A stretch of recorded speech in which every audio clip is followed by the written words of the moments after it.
आपके इस चैनल पर अब तक सोशल साइकोलॉजी, समाज मनोविज्ञान, साइकोपैथोलॉजी या मनोरोग विज्ञान, बेसिक साइकोलॉजिकल प्रोसेस, सांख्यिकी, स्टैटिस्टिक्स, रिसर्च मैथोलॉजी, शोध अनुसंधान, इन सभी से संबंधित नोट्स के वीडियोस अवेलेबल हैं। इनके साथ साथ एमसीक्यू टाइप क्वेश्चंस भी, ऑब्जेक्टिव क्वेश्चंस भी, जिसमें सोशल साइकोलॉजी से रिलेटेड, एबनॉर्मल साइकोलॉजी से रिलेटेड, पर्सनालिटी मेंटल टेस्ट से रिलेटेड, स्टैटिस्टिक्स सांख्यिकी से संबंधित, रिसर्च यानी शोध से संबंधित, गाइडेंस काउंसलिंग परामर्शन एवं निर्देशन से संबंधित, इन्वायरमेंटल साइकोलॉजी और लास्ट में साइकोलॉजी प्रैक्टिकल से संबंधित कंप्लीट वीडियोस चैनल पर मिल जाएंगे। आपको इन वीडियोस के लिए सिर्फ यहाँ पर जो आपका वीडियो के नीचे टाइटल है, टाइटल के सामने आपको डिस्क्रिप्शन का एरो दिख रहा है, इस एरो पर आप क्लिक करेंगे, नीचे आपको सभी प्लेलिस्ट के लिंक प्रोवाइड हैं। बेसिक साइकोलॉजिकल प्रोसेस का जो पेपर है उसमें हमने लास्ट क्लास में सांख्य दर्शन,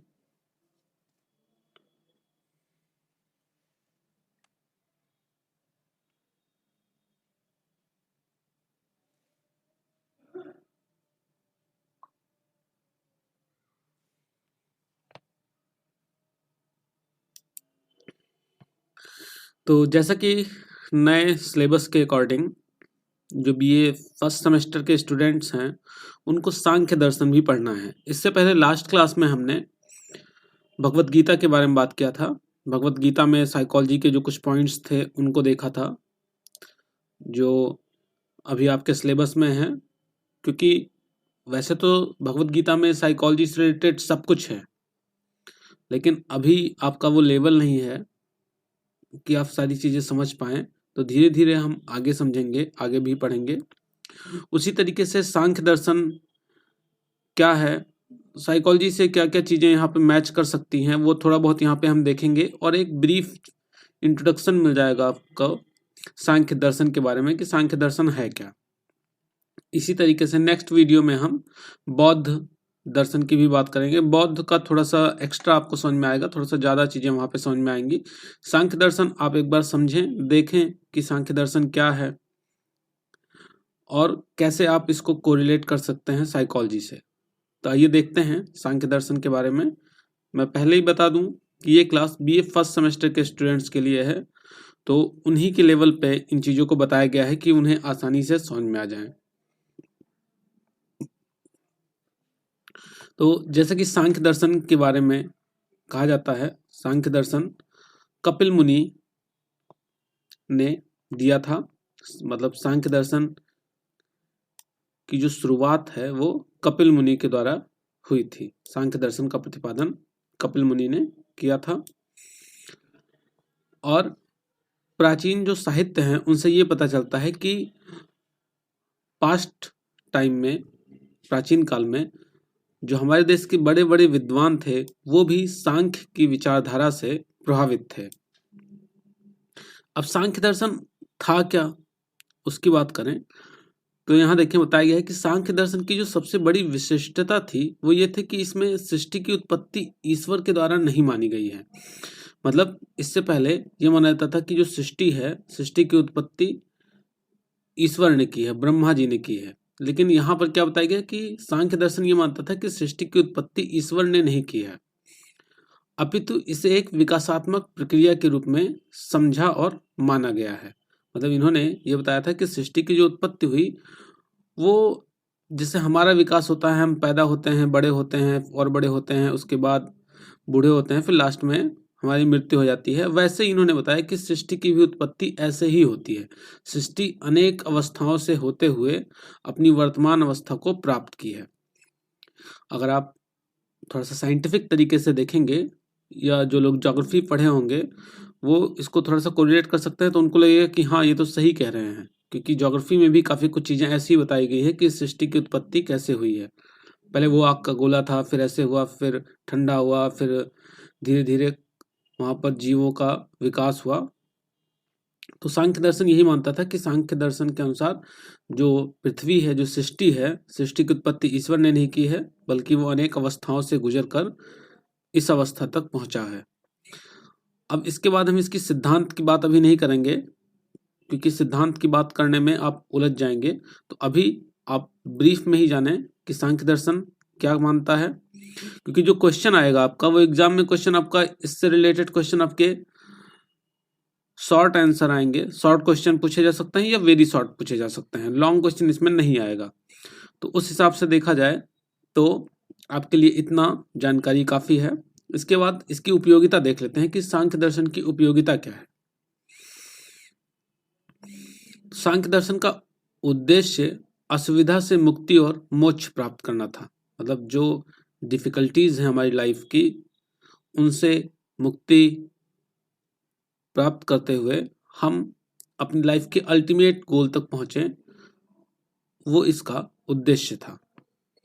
और इस सिद्धांत के अनुसार बिना कारण के कार्य की उत्पत्ति नहीं हो सकती है। मतलब जैसे आप वाटसन की थ्योरी पढ़ते हैं, तो जेबी वाटसन ने क्या बताया था, उन्होंने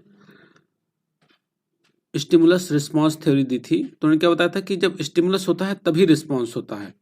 तो उसको कोरिलेट कर सकते हैं यहाँ पर थोड़ा सा कि ये क्या, सांख्य दर्शन क्या बताता है कि बिना कारण के कार्य की उत्पत्ति नहीं हो सकती। जब तक कोई कारण नहीं होगा तब तक कोई कार्य नहीं होता है।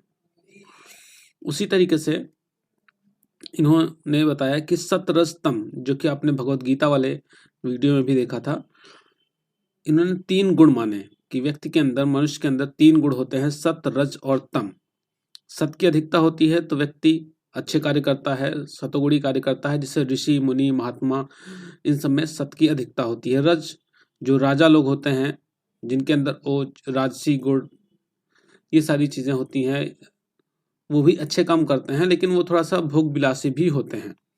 लेकिन तमस जिनके अंदर होता है वो अनीति के कार्य, अन्याय, पाप, इन सब में ज्यादा लगे होते हैं। जैसे तम का मतलब अंधकार, यानी जो अंधकार वाले कार्य कर रहे हैं, या कह सकते हो कि अंधकार में कौन चलता है, राक्षस, निश्चर जिसे कहते हैं। तो राक्षस के अंदर केवल तम की ही अधिकता होती है। तो उन्होंने कहा कि मनुष्य का व्यवहार इन्हीं 3 गुणों पर निर्भर करता है। आपके अंदर अगर सत की अधिकता है, अगर आप अच्छे कर्म करते हो, लोगों की हेल्प करते हो, लोगों को हमेशा फायदा देते हो, या अपना नुकसान करके भी लोगों का हेल्प करते हो, तो यानी कह सकते हैं कि आपके अंदर सतोगुण की अधिकता है। रजोगुण यानी आप अच्छा कर्म करते हो, अगर लोगों का फायदा नहीं करते हो तो लोगों का बुरा भी नहीं करते हो, आप अपना लाइफ जी रहे हो, अच्छे से जी रहे हो, सारी चीजें कर रहे हो, तो आपका, हम कह सकते हैं कि आपके अंदर रजोगुण की अधिकता है, या सत के साथ साथ रज भी है। लेकिन अगर आप सिर्फ अपना फायदा देखते हो, हमेशा लोगों को नुकसान पहुंचाते हो, लोगों से कोई मतलब नहीं रखते हो, तो कह सकते हैं कि आपके अंदर तमोगुण की अधिकता है। तो सांख्य दर्शन क्या मानता है कि मनुष्य का व्यवहार इन्हीं 3 गुणों पर निर्भर करता है। देन उसके बाद इसमें क्या बताया गया कि जीवन में वैषम्य, पैराडॉक्स का समाधान त्रिगुणात्मक प्रकृति के आधार पर रोचक शैली में किया गया है। वही फिर से बताया गया, त्रिगुण, सत रज तम, जो 3 गुण हैं उन्हीं के बारे में फिर से बात किया गया है यहाँ पर। नेक्स्ट देखें तो इसमें बताया जा रहा है कि सांख्य में स्थूल तत्वों से लेकर मन और चेतना के अधिक सूक्ष्म तत्वों के बारे में ज्ञान प्रदान किया गया है, या ज्ञान प्रदान करता है। अब स्थूल तत्व क्या है, जैसे हमारा शरीर क्या है, वो स्थूल तत्व है। तो शरीर से लेकर मन और चेतना के अधिक सूक्ष्म तत्वों तक जानकारी मिलती है। कहाँ पर, सांख्य दर्शन में। इन्होंने टोटल 25 तत्व बताए हैं। सांख्य दर्शन के अंतर्गत टोटल 25 तत्व बताए गए हैं।